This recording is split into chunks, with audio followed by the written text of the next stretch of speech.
Inconsistencies. He said his Prius went out of control, while Toyota finds his story hard to believe. I'm not going to sit and hide. Her stalker sentenced to jail. Erin Andrews' emotional response, violence in Mexico, how it's affecting spring break at 10. Tomorrow, it's now or never for the top country. Hurry, offer ends March 31st. Now, this is the Fox 11 10 o'clock news. Good evening, I'm Christine Devine. I'm Jeff Michaels. So who do you believe? Toyota is casting doubt on a driver's claim that his Prius the conditions in the house where the undocumented immigrants were being held. Detectives are still looking for several suspects in that smuggling operation. The FBI has joined the investigation into the murders of 3 people connected to the U.S. consulate in Juarez, Mexico. No one knows yet why the victims were gunned down in their SUV as they left a birthday party. Everyone suspects the bloody drug cartels. Derek Shore joins us live just over the border in El Paso, Texas. Derek? Christine, tonight we are live at the Santa Fe Bridge on the U.S.-Mexico border, just on the other side, the locations of those shootings. Tonight, U.S. law enforcement here in El Paso and in Washington are vowing to help the Mexican government find the people responsible for taking the lives of 3 people connected to the U.S. consulate.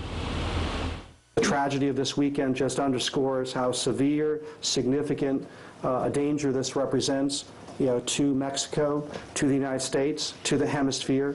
The federal government vowing to continue their fight in the war against the deadly Mexican drug cartels. This after a seemingly coordinated attack left 2 El Paso residents dead. Leslie Enriquez, a consulate employee in Juarez, and her husband Arthur Redelfs.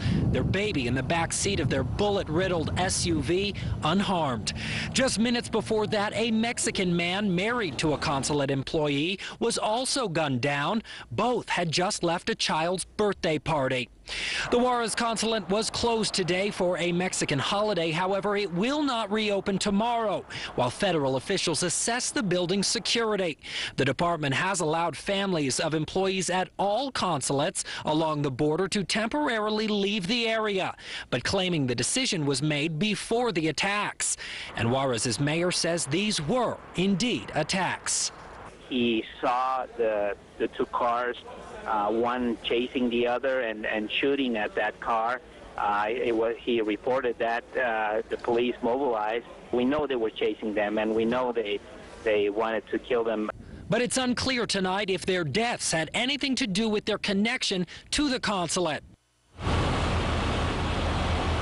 And we have just received word that President Felipe Calderón of Mexico will be visiting Juarez tomorrow, but what is on his agenda is unclear. Of course, we'll bring you coverage. Reporting live tonight on the U.S.-Mexico border near El Paso, Texas, Derek Shore, Fox 11 News. Derek, thank you. That recent violence in Mexico has the State Department issuing warnings and tourists pondering alternative vacations. But as students at UCLA, finalize their spring break plans, well, some aren't too worried about that threat. Jane Yamamoto is there live. Jane. Well, Jeff, it is finals week here at UCLA, but next week students will be off for spring break. And despite the travel warning to Mexico, that's exactly where some of the students are planning to go.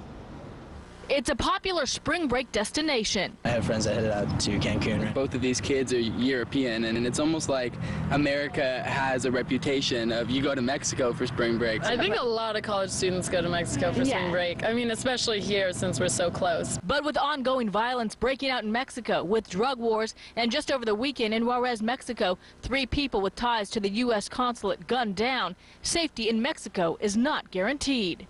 For Mexico, bookings have dropped off.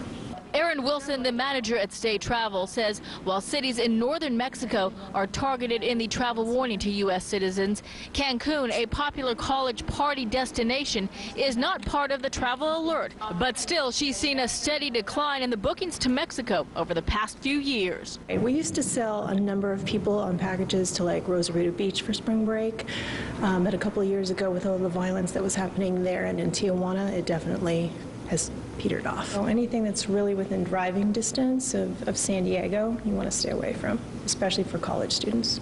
These UCLA students are well aware of the risks crossing the border. Yeah, our friends tell us really scary stories, actually. It's kind of scary when you hear the stories and about people being kidnapped. It kind of like doesn't make you want to go anytime soon. But Regardless of the violence, some students have a different reason for dodging spring break in Mexico. I wouldn't say I would avoid it intentionally. It's more for money reasons that I'm not going to Mexico.